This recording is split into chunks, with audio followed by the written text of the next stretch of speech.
Welcome to the Pacific Research Institute Next Round podcast. I'm Rowena Itchon, Senior Vice President, and with me is Tim Anaya, Senior Director of Communications. Hi, Ro. How are you this week? Fine, thank you. Here again in Southern California, we are seeing rising cases of the Delta variant in LA County. Last week, we talked a little bit about how the LA County was recommending that masks be worn inside for vaccinated and non-vaccinated folks, but now they are actually mandating the mask. So luckily, here in Pasadena, we've got about 80% plus fully vaccinated population. And so the Pasadena City Council, which is separate, we have a separate public health department from LA County. Pasadena usually follows LA County, but in this case, they may not do it. So that's good news. I'm still running around the office without a mask, but you got to be careful because this Delta variant I've seen cases skyrocket. Last week, we had about 1,000 cases. Now we're pushing 1,500 to 2,000 cases. That's a 300% increase according to LA Times. So it's worrisome. Well, Sacramento just has a recommendation to wear masks in indoor areas where there's a mix of vaccinated and unvaccinated people. It's not a mandate. I don't know if we're going to be going in that direction or not, but the whole thing really adds to the confusion that we were talking about last week and what I write about this week on Right by the Bay. The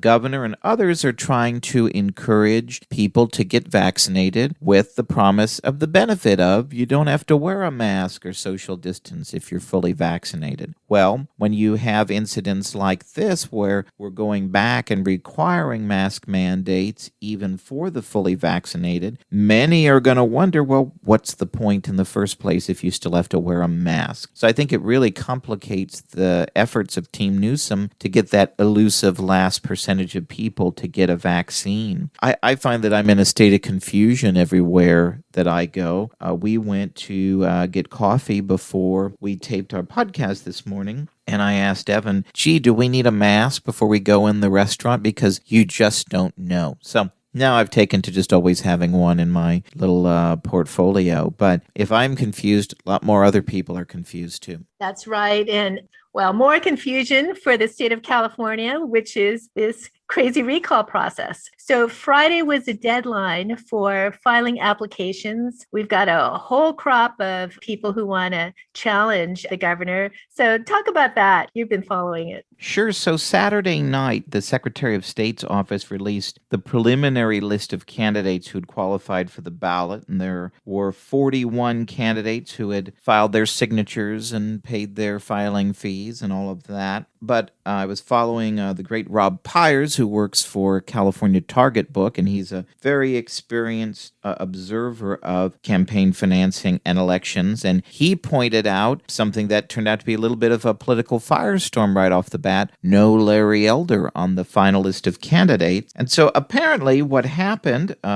this is what Team Elder says, is that they've filed all the paperwork as required by the Secretary of State, and they're unclear what the issue was. It turns out that they rejected his paperwork over the tax returns that candidates have to file. Gubernatorial candidates have to file 5 years of tax returns to qualify for the ballot. He says he filed all the paperwork as required. The Secretary of State's office is saying that he didn't do it. So this issue is going to be resolved in court sometime this week. One note of caution is that it's a very heavy lift to get on the ballot for Larry Elder. Rob Pyers noted that he's followed this preliminary versus final candidate list status over the years, and he can only remember one case where a candidate was actually added to the final list of candidates after being excluded on the preliminary list. That usually it's the other way, that there are fewer candidates on the final list. So we will see what the court decides.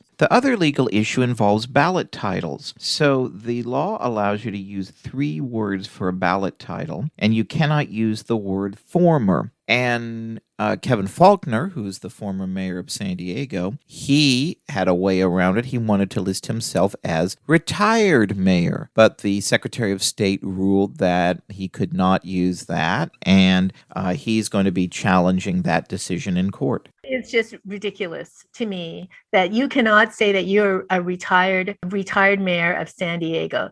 That to me is absurd. And I would hope that for his sake and for other candidates that the court will rule for him, because that's just nonsense. Well, and challenging ballot titles has become a whole cottage industry for political consultants as well. The other one that is an interesting case is there's a fellow who goes by the nickname of Meet Kevin. He apparently has a YouTube channel, and that's how he's known. And the Secretary of State ruled that he could not use Meet Kevin as his nickname. Apparently, if you have a nickname like you're Charles and go by Skip, you could, I guess, use Skip on the ballot, but he was ruled that he could not use Meet Kevin, so he's going to be challenging that in course. To me, that seems a little more reasonable than the retired mayor issue, but I just don't know that whatever you call yourself, with your name or your title really matters all that much in the grand scheme of things. Well, when I run for governor in the next round, I'll be sure to write Rowena rather than Roe. That's right, and I'll be sure to check all your paperwork too before you file. What's happening with the budget these days, Tim? Looks like they are still dotting the I's and crossing the T's, or is that completed yet? Well, I would say we have an enacted state budget with an asterisk. So while it's true that the budget bill itself was passed by the legislature by June 15th and signed into law by June 30th, there were a lot of issues that were left unresolved. And even though we have Prop 54 that requires any bill to be in print for 72 hours before it's voted on, this was perhaps the least transparent budget we've had in the Prop 54 era. I wrote about this on Right by the Bay. The issue was that there wasn't a public budget conference committee where a lot of these issues are usually aired and debated in public. So it was really debated behind closed doors. So we've passed, in the days since, we've passed about 30-odd budget trailer bills. Budget trailer bills are the statutory language needed to implement the budget. And in recent years, it's been abused a bit to have a whole bunch of issues that are unrelated to the budget, like the change we just had to speed up when the recall could be on the ballot. That was a budget trailer bill signed into law in this year's budget process. And so what you've had is a lot of issues where more debate and discussion was taking place behind closed doors between the Speaker and the President pro tem and the Governor, and deals were just announced. So we've had about 30-odd bills that have been passed, some of which have already been signed into law, and I've been told we could expect about 50 between the end of the legislative session at which would be around September 15th. But with those trailer bills, would they be over and above the $262 billion that budget bill is supposed to top out at, or is this more money? Well, it actually could go up or down. So what they will do is they might pass, and we've already had 3 of these so far. They call it a budget bill junior, and that makes changes to the overall budget. And then they would pass a trailer bill that would either create a new program or have the instructions or appropriations of how to spend some of the budget dollars, where it just had kind of a holding place in the main budget bill. So if you recall last year, which was a wild budget, we started out thinking we were going to have a big surplus, and then COVID hit and the economic crisis from COVID, and then came roaring back this year with our unprecedented surplus. You can imagine how many budget trailer bills were enacted throughout the year last year to change a budget that had really fallen apart in real time. So you can certainly do that, and you can do it to either enact further savings than you originally anticipated needing, or to spend more money. Think of all the emergency spending bills that were enacted during the height of the COVID-19 pandemic last year. As long as the budget overall is balanced on paper, you can go either way. Well, Tim, I was watching a little TV this weekend, and, I got to tell you, the airwaves were full of ads from the state government about all of these expanded benefits, discounts on covered California, encouraging people to sign on to CalFresh, which is the food assistance program here in the state. It just drives me crazy because if we focus policies on job growth and economic growth rather than job killing policies and focusing on entitlements, the state would be a lot better off now at reducing poverty than all of these ever increasing government entitlements. Don't forget your free or subsidized phones, too. And rent. And Michael Tom writes about those in his study from earlier this year on Nickel and Dime, where he writes about all of the fees that Californians pay on their telephone bills to fund these programs that are, as he notes, in many cases underutilized or inefficient. So to put this all in perspective for us is our podcast guest, William Voegeli, and he is a senior fellow at the Claremont Institute. And Bill caught our eye because we read this essay in the Claremont Review of Books on California and how its progressive policies hadn't really brought us good government in the state and actually haven't really moved the needle when it comes to mitigating poverty or housing affordability, the drought, the wildfire, so many of our issues. Not only that, government has been incredibly incompetent at even managing these entitlements like the DMV or like the EDD and managing the unemployment payments for a lot of our citizens who've lost their jobs during COVID and the scandals that went along with how the money was managed. So Bill is a scholar in government and political science, and he unpacks how this all came to happen in California. He's been following California for many years, and he can really provide an in-depth perspective for our listeners. So thanks everyone for listening, and we'll see you next week. Welcome to PRI's Next Round podcast, Bill. Thank you.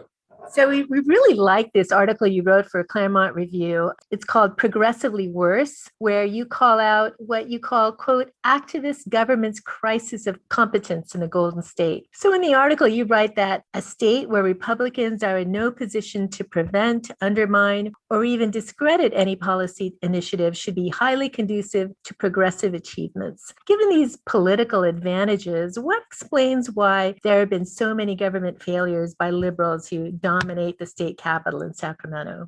It seems to be there's a proximate cause and a root cause. The proximate cause is that over the past decade or so, during which the Democratic Party has become hegemonic, I think is the word I'm looking for, in California, there's been too much overreach and too little reckoning with the difficulties. You think of things like the high-speed rail project, the Los Angeles Times endorsed when it was a ballot proposition, and a few years later was referred to as the project from hell. Or the I live in Los Angeles County, the ballot initiatives that were passed, one for the city and one for the county about 5 years ago, to raise taxes and borrow money to build more housing and to provide more services for the homeless.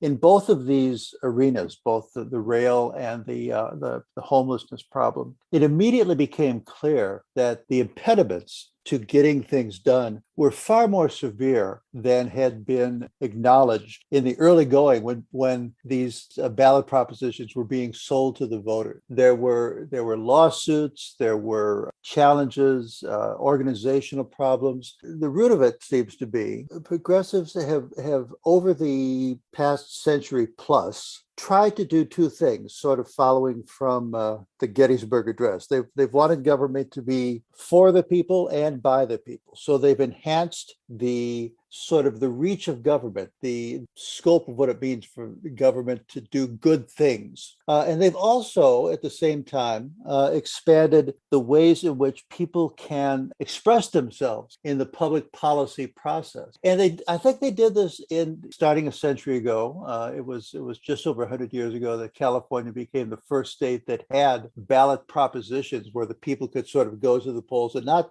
simply elect the people who are going to make decisions, but to make decisions decisions themselves, amend the state constitution, pass bond measures and that sort of thing. I think the original idea was that there wasn't much tension between the for the people and the by the people part. What the experts and the progressives and the good government reformers wanted to do for the people was really what the people deep down wanted to have done for them, so that both of these things could develop and these lines would never intersect. It's become increasingly clear that the reform agenda and the populist agenda are often at odds, and that the mechanisms for letting the people express themselves and insert themselves into the public policy process allow for a lot of narrow interests who don't have the broader well-being of the republic or the commonwealth or the state, the community at heart, but are concerned about their own very particular interests. And so what happens with a thing like the high-speed rail project is you have all of these groups that are going to court demanding that their land not be impaired by the nearby presence of these train tracks. If you try to build housing for the homeless, all sorts of groups can use things like the California Environmental Quality Act to go to court and tie up things for months or years, saying that their neighborhood will be devalued, that there's going to be too much crowding, too much traffic, that sort of thing. So I think that the sort of progressive project has these root difficulties that were not reckoned with at the beginning, and over time the tension between them has grown more acute. So you write that, quote, to borrow a current buzzword, progressivism appears to suffer from systemic deficiencies that cause blue state governments to do much but accomplish little. So in your words, what are some of these systemic deficiencies that are adding to the state's problem of progressive government? I think it's also the case that the Democratic Party is, in several senses, the party of government. I mean, you think of the close bond between the Democrats and the various unions for public employees, so that there is a question as to sort of who is the target audience, the final user of what progressive government does. Is the ultimate goal to make voters and citizens as such happy and leave them better off? Or is it to make the providers of what government does, to sort of placate them? There are times when these goals are not in tension, but there are other times when they are. And I think the Democrats, they follow the path of least resistance, whereas the public will or the public interest can be sort of abstract and amorphous, and it doesn't necessarily exert itself upon the policymaking process with great vigor in a constant way. The force exerted by better organized and narrower interests is a much bigger fact in life. I mean, I think if you're a politician, you wake up every day thinking, well, who's at the top of the list of people who could make my life miserable today? What do I have to do in order to prevent them from making it miserable? Particularly if you're a Democratic governor or mayor, the organized interests of things like public employee unions. When I say this is systemic, I mean that there is this kind of pervasive confusion and tension about what we're trying to accomplish and who exactly we're trying to please, or at the very least not anger with what progressives are doing in their political work. Bill, you write that progressivism suffers from the inability to resolve two tensions between the past and the future, and between the many and the few. Expand on this and share some examples of this tension. As the word implies, progressivism means that things are always, we're always building a better future. And we acknowledge the past, but mostly acknowledge it as the mistakes that were made, even the crimes that were committed, and how we're going to do better than and surmount those.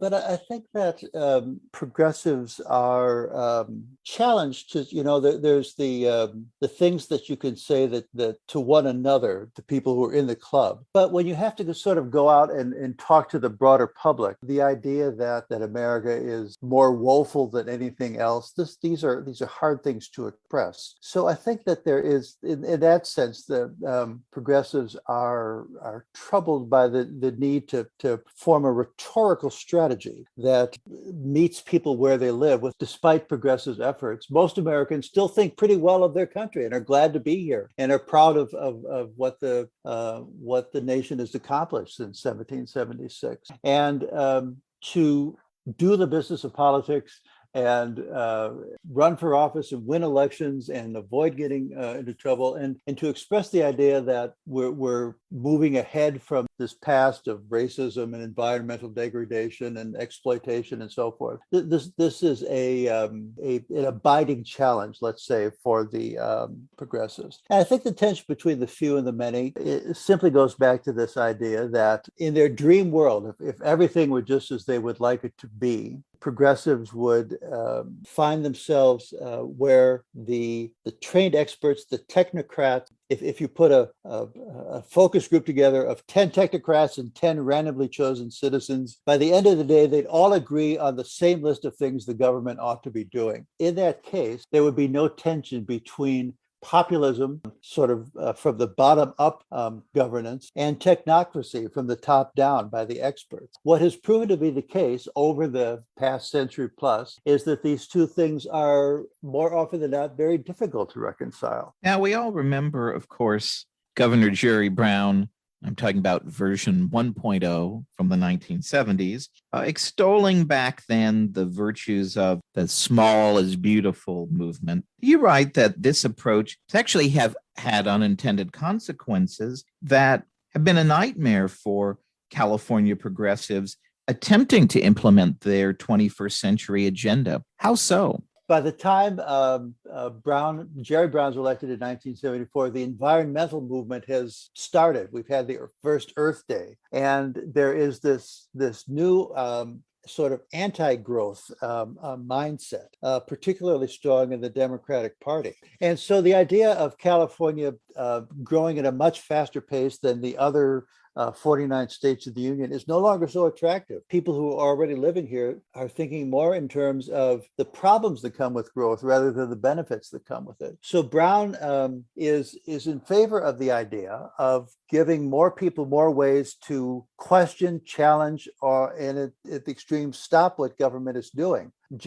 Pat Brown, when he built the water system that is now indispensable to life in California, he did not have dozens of environmental groups suing him about this or that right of way, the way that Jerry Brown did 50 years later when he was trying to build a high-speed rail system. So in a sense, the frustrations of the Jerry Brown's third and fourth term as governor had a lot to do with the accomplishments of Jerry Brown's first and second term. Bill, you write about this tension between increased democratization of our political system that ironically makes it hard to implement a progressive agenda. So you write in your essay, quote, providing more tools to more groups that enable them to challenge, reshape, postpone, or even veto government undertakings is a recipe for gridlock and failure. So when you think about it, isn't more power being given to the people anathema to a progressive view of a government with sweeping powers? I'm not sure I put it quite that way, but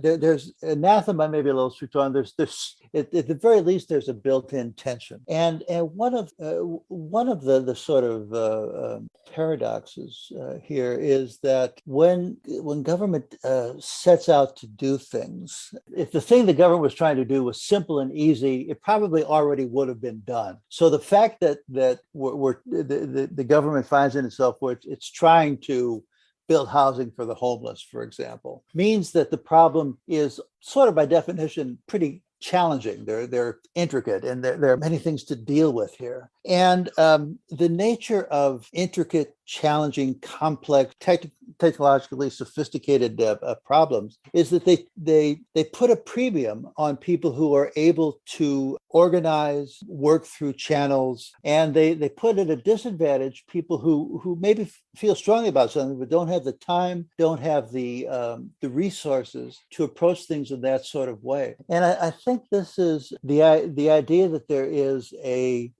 such an entity as the popular will, that becomes very tricky. There are, this is a country, it's a huge country, 330 million people spread out over this big continent, ethnically diverse, religiously diverse, a variety of viewpoints. The idea that everybody pretty much wants the same thing, that's not true. So the governing process, the interface between politics and policy making is going to involve, to a great extent, how people organize themselves, how they express themselves and exert their interest and make themselves known and make the decision makers be aware of, cognizant, and take their wishes and their sort of ability to cause difficulties into account. And I think that the paradox of the progressive enterprise is that while there is this sort of constant talk about helping the people who cannot help themselves and so forth, the very fact of getting the government involved in a great deal of things means that there is going to be this premium on organizational capability, on savvy. And so you're always going to wind up with the people who are the best organized, the best connected,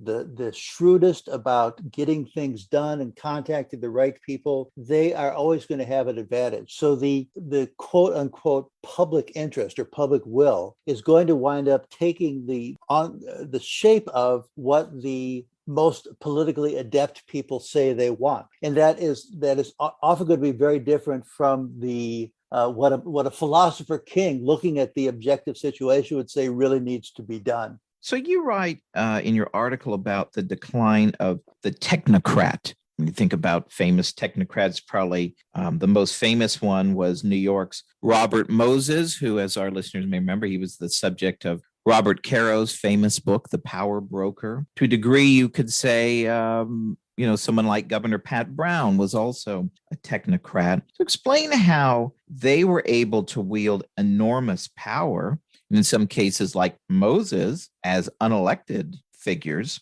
to build these types of modern cities and states that we know today. And what caused the decline of these powerful, often unelected figures like these in the eyes of progressives?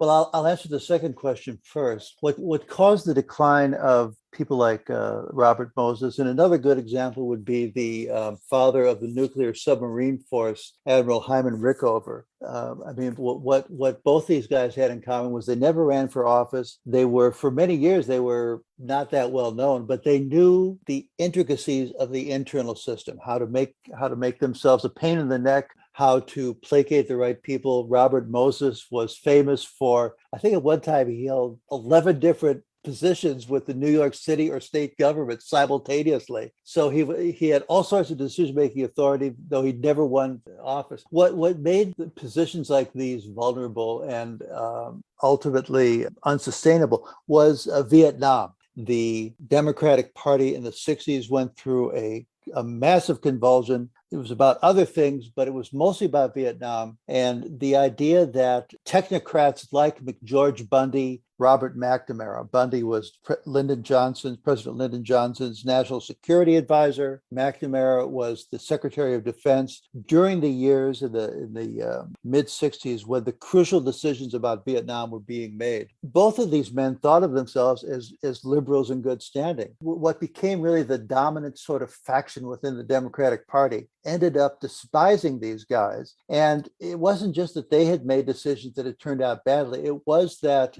the dominant mode within the Democratic, capital D Democratic thinking shifted. The belief was that Vietnam had turned into a huge mess because we had given too much powers to the experts, to the people that David Halberstam in his book with the mocking title called The Best of the Brightest. There's this new belief that, we can't trust these guys. And the heroes are the sort of people who stand up to people like Robert Moses. So, given this new frame of things, progressives now had a a much more daunting task for themselves. When they wanted to do a big thing, even if it made a lot of sense, there were so many ways they had created to prevent another Vietnam, so many ways they had created for groups to challenge an ambitious public project, that it became massively more difficult to get anything done, massively more expensive. The timeline for every project got stretched out far beyond anything that had happened before. I quote the journalist Dan Walters, a California veteran, who pointed out that replacing one section of the Bay Bridge between Oakland and San Francisco took about 5 times as long as building the whole thing did back in the 1930s. That isn't because we got worse at construction. It's because the organizational phase, the legal phase, the financial phase, all of that became much more intricate going into these projects. Regardless of who is in power, oversight of government activities is a good thing. So you write about how many progressives cling to programs like Head Start that have been documented by government watchdogs to be ineffective and expensive. It was none other than Franklin Delano Roosevelt who said that, quote, take a method and try it, and if it fails, admit it frankly and try another. So you would think that making lasting progressive change would be more important than defending a failed program. You would. but it isn't. A couple of things. I mean, this famous quote from FDR comes during the 1932 campaign. And as a presidential candidate, and then as a new president in 1933, because of the Depression, because of the devastation, Roosevelt had, one of the rarest things in political life in history, which is kind of a blank sheet of paper to write on. He had far greater scope than almost any president before or since to do things just because he thought they needed to be done. What has become clear since then is that the problem with this idea of trying experiments, and the ones that don't work out, you're going to set aside, okay, we now know that's not the approach to take. Let's try some other thing. The problem is that unlike in the laboratory, the subjects of the experiment form interest groups and get to vote on the question and themselves become kind of experts in the field. And with that being the case, the notion that the lab manager in the white coat has this leeway to call the shots, to say, okay, case it's now clear that approach A doesn't work. Let's abandon it and try approach B. Well, if the approach A party and constituents group and professional trade association is still active and writing op-eds and rallying its members, then it may not be that easy to get rid of approach A. This is, one of the best lines I've ever read about how Washington works was over half a century ago now by a Newsweek columnist, Meg Greenfield, many years gone. She said that the problem in Washington is that we don't solve problems so much as we colonize them. We build up these communities of experts and activists and public relations people and their careers and their kids' college education and their mortgages. All of this depends not on the problem being solved and going away and disappearing, but on the problem being managed throughout the end of time, on and on and on, and which necessarily means the problem continuing. So the idea that you can have these beginning points for these programs without any idea of what the end point is going to look like is, I think, worse policy for progressivism than it is politics. If you put together enough groups of people who are in favor of one program or another, you can still probably win a lot of elections. That amounts to a majority. But the policy that comes out is often lamentable and ridiculous. So as you note in the beginning of your article, California has been called recently by the LA Times the de facto think tank for the Biden-Harris administration. Now, PRI has launched its own, what we like to call the Been There, Done That campaign, using our research, to warn the rest of the country what we've known for decades about all these bad policy ideas from California that are going to be spreading east. So this will be a tough one, I know. But what, in your view, is perhaps the worst idea from California that may go national that you'll be warning your friends who live in other states about? Well, it's not just ideas coming out of California. It's Californians are coming out of California for the according to the 2020 census, for the first time in the history of the state, going back to the 1849 gold rush, California's congressional delegation is actually going to be smaller in the coming decade than it was in the previous decade. That had never happened before, which means that the net flow of people in America, as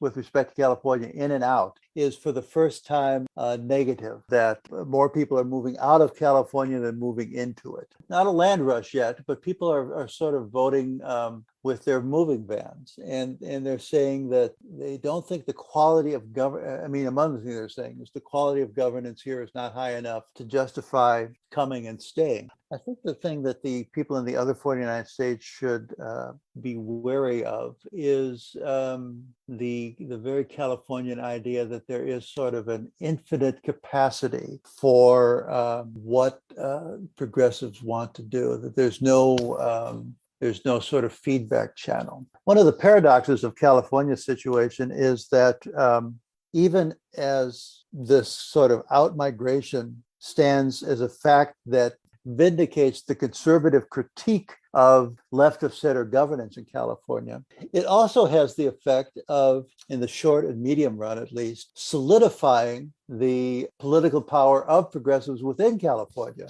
Disproportionately, the sort of people who are leaving California are people who don't like the way it's governed, which means that the people who are staying are kind of okay with the way it's governed, which means in turn that the Democratic Party is, even in a state that's growing slower than it used to be and has more problems, is politically stronger than it was 10 or 20 or 50 years ago. The sort of people who can't stand the way it's governed have moved off to other states. So I think that the people in these other states simply need to be aware that the need to think in the longer term and think of the full realm of consequences of the progressive experiment, the progressive undertaking, that it's going to have implications that are quite a bit different than those advertised, that the unintended consequences can swamp the intended ones. Related to your previous answer, so looking at the type of bad policy ideas coming out of Sacramento, what does the current state of progressive governance say about their longevity? Do you think the current policy agenda will become entrenched policies like those enacted in the New Deal era? Or does the nature of our political dysfunction give us hope that these bad ideas will be short-lived? Mm-hmm. Certainly not short-lived, maybe not, but also maybe not eternal. The difficulty of being conservative in general, but particularly in a place like California, is you realize that when it comes to economics, conservatives are market-based. We believe that we're enthusiastic about the idea that there should be competition to give people what they want. When it comes to the public sector, we're sort of more reluctantly market-based. The fact is that if you're a conservative, if you're in California, you can't really sort of sustain the idea that the way things are working here is radically different than what the people want. If it were so, the different sorts of people would get elected to public office. There are, here and there are little hints that the public sentiment in California is not quite as uniformly and enthusiastically in favor of the progressive project as some of the facts might indicate. There's a degree of skepticism, of wariness. The fact is that one of the benefits of having a federal system with a great deal of public policy made and delivered within state borders is that there are a variety of ways to do things. To some extent, to go back to what we were talking about before, it's kind of an experiment. Different states try different approaches. You get to see which ones work best, which ones don't work at all. To some extent, it's also a process of people aligning themselves geographically with where they feel most comfortable in terms of the politics and the sort of socio-political atmosphere. if California never, I mean, the Pacific Research Institute has done heroic work for a long time, trying to educate the world, and California in particular, about things like choice in education and fiscal soundness and so forth. And not to rain on your parade at all, but the more position papers you all turn out, the worse things get objectively in the state of California. You know, it's Yes. I think the sort of sobering moral of the story is that syllogisms get you only so far. You if people really want something, you can't print enough graphs and charts and write a bullet point position papers that are going to convince them otherwise. So I just think that eventually you get down to where you have to say, look, if people want to eat ice cream instead of a well-balanced diet, they're going to do that. And you have to just, accept that that's the nature of the democratic system we live in. So finally, we call our podcast Next Round because of our proximity to wine country and our love of discussing public policy over an adult beverage. Now, we know you're not a drinker, but what other beverage or maybe some other thing do you recommend to our listeners to help them ease the pain when hearing about all the damage California progressives are causing to our economic and personal liberties? Yes, since I think it's a question. I mean, you could say that we need adult beverages to sort of help us cope with what California has become. On the other hand, we need a clear mind to help us change what California has become. So it's a tension there. My own preference is for a concoction that I sort of stumbled upon and become very fond of. You take, the drink that's known as the Arnold Palmer is already a combination. It's 1/2 lemonade and 1/2 iced tea. And I suppose if I were, there'd be a case for just leaving it at that, because that's a very tasty drink in its own right. But if you like carbonation, then you make, you do what I do, which is you add ginger ale. So now you have a drink that is, depending on how, you could either do it so that it's 2/3 Arnold Palmer and 1/3 ginger ale. So that would be 3 equal measures. Or you could do half Arnold Palmer, half ginger ale. In either case, it is, especially in the summer weather, it's an excellent drink. It keeps you sharp. The caffeine in the iced tea helps you get ready for political battle. I recommend it highly. Great. We'll have to check it out, Bill. Thanks so much. My pleasure. Be well, both of you. If you like this episode, please tell your friends and subscribe to PRI's podcast at iTunes, Google Play, Stitcher, TuneIn, iHeartRadio, and Spotify. And when you're on these platforms, don't forget to give us a big 5 stars. If you don't subscribe to any of these, you can still listen on PRI's YouTube page, youtube.com/Pacific Research 1. That's the number 1. Thanks for listening. I'm Rowena Ichon. Hope you'll come back again for Next Round with PRI.